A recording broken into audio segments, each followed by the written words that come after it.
स्वागत है आप सभी का हमारे YouTube video channel SRS school of economics में। और आज हम बात करेंगे भारत में जो टैक्सेशन सिस्टम है उस टैक्सेशन सिस्टम की बात करेंगे कि भारत में जो टैक्स स्ट्रक्चर है वो कैसा है ना। तो आइए हम लोग स्टार्ट करते हैं। भारत में जो कर प्रणाली है, जो टैक्स का सिस्टम है वो किस प्रकार का है उसको हम लोग बारी बारी से देखेंगे। मैं हूं डॉक्टर एस आर सागर और आपको मैं आज बताऊंगा कि भारत में टैक्सेशन सिस्टम कैसा है, किस तरह टैक्सेशन सिस्टम है, कितने तरह के टैक्स होते हैं, कौन टैक्स क्या होते हैं। चलिए आगे बढ़ते हैं इसी को लेकर के हम लोग कि भारत में जो टैक्स का स्ट्रक्चर है वो किस तरह से है और किस प्रकार का टैक्स जो है हमारा यहाँ पर कौन सा टैक्स होगा। तो सबसे पहले मैं आपको बता दूं कि जो टैक्सेशन सिस्टम है भारत में, या कहिए सरकार का जो टैक्स रेवेन्यू आता है, टैक्स रेवेन्यू यानी टैक्सेशन सिस्टम, वो उसमें दो तरह के टैक्स आते हैं। एक का नाम है डायरेक्ट टैक्स और दूसरे का नाम है इनडायरेक्ट टैक्स। डायरेक्ट टैक्स को हिंदी में कहते हैं प्रत्यक्ष कर और इनडायरेक्ट टैक्स को कहते हैं अप्रत्यक्ष कर। ठीक है, अब सवाल है कि ये जो डायरेक्ट टैक्स है और इनडायरेक्ट टैक्स ये है क्या। हाँ, तो जो टैक्स भारत में जो टैक्सेशन सिस्टम है, टैक्स की जो प्रणाली है वो दो तरह का टैक्स है। एक है डायरेक्ट टैक्स और दूसरा हो गया हमारा इनडायरेक्ट टैक्स। देखिए डायरेक्ट टैक्स क्या होता है और इनडायरेक्ट टैक्स क्या होता है। डायरेक्ट का मतलब क्या है कि सीधे यानी वैसा टैक्स जो हम सीधे गवर्नमेंट को पे करते हैं। कौन पे करते हैं? गवर्नमेंट को। मान लीजिए कोई पर्सन है तो अगर ये सीधे गवर्नमेंट को टैक्स देता है तो वह डायरेक्ट टैक्स दे रहा है, और गवर्नमेंट भी सीधा जो लगाती है वो व्यक्ति पर ही लगाती है। तो वैसा टैक्स जो लोग सीधे गवर्नमेंट को पे करते हैं या गवर्नमेंट सीधे लोगों पर लगाती है। दूसरे शब्दों में इसको कहें सीधे शब्दों में और आसान शब्दों में तो ये कहते हैं कि गवर्नमेंट जिस पर टैक्स लगाती है वही पे करता है, वो हो जाता है डायरेक्ट टैक्स। जिस पर लगाया वही पे किया। इनडायरेक्ट टैक्स में क्या होगा कि टैक्स तो हम गवर्नमेंट को ही पे करते हैं, है ना। टैक्स जो है कोई व्यक्ति जो पे करेगा तो वो गवर्नमेंट को ही पे करेगा, लेकिन बीच में एक थर्ड पर्सन होगा, कोई सेलर होगा या प्रोड्यूसर होगा, और उसको हम टैक्स पे देंगे और जो है तब वो व्यक्ति क्या करेगा, गवर्नमेंट को पे करेगा। जैसे मान लीजिए कि हम जब मॉल वगैरह में कुछ खरीदने जाते हैं तो वहाँ पर कपड़ों पर वगैरह वगैरह टैक्स लगता है। तो हम उस टैक्स को क्या किया, हमने उस सेलर के माध्यम से गवर्नमेंट को दिया, डायरेक्ट नहीं दिया, सेलर के माध्यम से दिया। तो ये इनडायरेक्ट टैक्स है ना। या हम कहें गवर्नमेंट टैक्स लगाती है किसी और पर और ये वसूल लेती है किसी और से, तो वो इनडायरेक्ट टैक्स। जैसे गवर्नमेंट लगाया सेलर पर, सेलर वसूल लिया आम जनता से और या अपने कंज्यूमर से, तो वो क्या हो जाएगा, वो इनडायरेक्ट टैक्स होगा, है ना। तो डायरेक्ट टैक्स और इनडायरेक्ट टैक्स दो तरह के टैक्स हो गए, डायरेक्ट और इनडायरेक्ट। अब देखिए क्या है इसमें से भी, जो डायरेक्ट टैक्स है उसमें दो तरह का टैक्स है। एक वो टैक्स है जो स्टेट गवर्नमेंट जो है स्टेट गवर्नमेंट इम्पोज करती है, दूसरा सेंट्रल गवर्नमेंट इम्पोज करती है ना।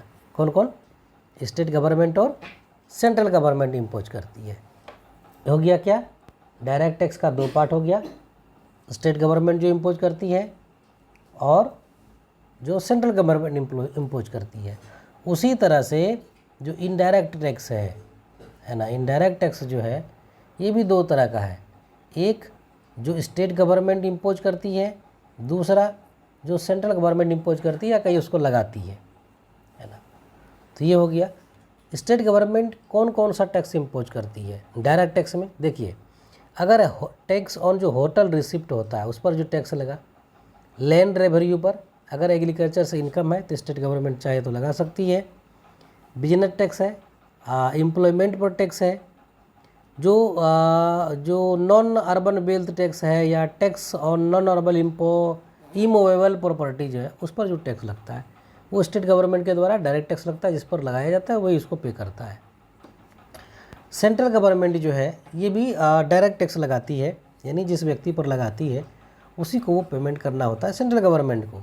उसमें जो सबसे आगे है वो है इनकम टैक्स। इनकम टैक्स जिस व्यक्ति पर लगता है व्यक्ति पे करता है।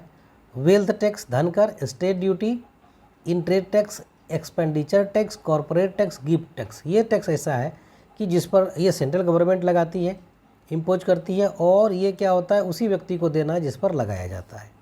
ठीक है। नेक्स्ट क्या है, नेक्स्ट हमारा है इनडायरेक्ट टैक्स। इनडायरेक्ट टैक्स जो है उसमें से दो भाग हैं, एक स्टेट गवर्नमेंट इम्पोज करेगी, दूसरा जो है सेंट्रल गवर्नमेंट इम्पोज करेगी। स्टेट गवर्नमेंट कौन सा इनडायरेक्ट टैक्स लगाएगी? देखिए अब जो है अब नाम है SGST, state goods and service tax, SGST लगाती है। स्टाम्प ड्यूटी होता है, रजिस्ट्रेशन फ़ी होता है ना। स्टेट एक्साइज ड्यूटी होता है, इलेक्ट्रिसिटी पर जो टैक्स है वो है, सेस है, या मान लीजिए कोई सरचार्ज है तो वो भी जो है लगाया जाता है स्टेट।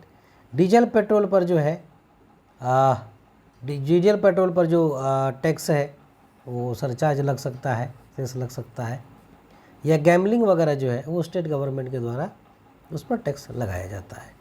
उसी तरह से जो सेंट्रल गवर्नमेंट है वो भी इनडायरेक्ट टैक्स लगाती है। क्या करती है? इनडायरेक्ट टैक्स लगाती है। कहाँ लगाती है? कस्टम ड्यूटी है ना, सेंट्रल एक्साइज ड्यूटी है, या गुड्स एंड सर्विस टैक्स जो GST है, CGST जो है ये CGST सेंट्रल के खाते में जाएगा, CGST है ना। Custom duty, central excise duty, CGST central goods and service tax, ये हो जाएगा जो सेंट्रल गवर्नमेंट है उसका इनडायरेक्ट टैक्स।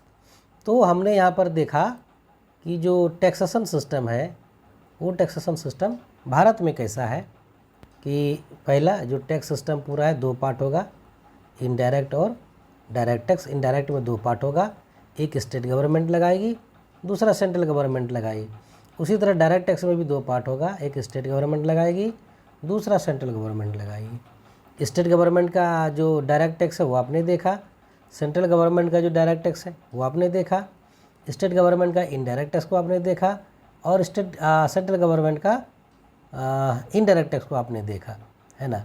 तो ये था हमारा भारत में टैक्स का जो स्ट्रक्चर है, टैक्स का जो सिस्टम है, जो टैक्सेशन सिस्टम है वो है। ठीक है। और आज के इस वीडियो हम इतना ही रखेंगे, क्योंकि यदि हमारा ये वीडियो आपको अच्छा लगा तो आप लाइक ज़रूर कीजिएगा और अपने मित्रों को भी शेयर कीजिएगा, तभी जो है हम मोटिवेट होंगे। क्योंकि हमारा जो चैनल है वो आपको इकोनॉमिक संबंधित एकदम बिल्कुल निःशुल्क जो है वीडियो उपलब्ध कराता है ना। तो यदि अभी तक आपने सब्सक्राइब नहीं किया हमारे चैनल को तो आप सब्सक्राइब ज़रूर कर लीजिएगा। धन्यवाद।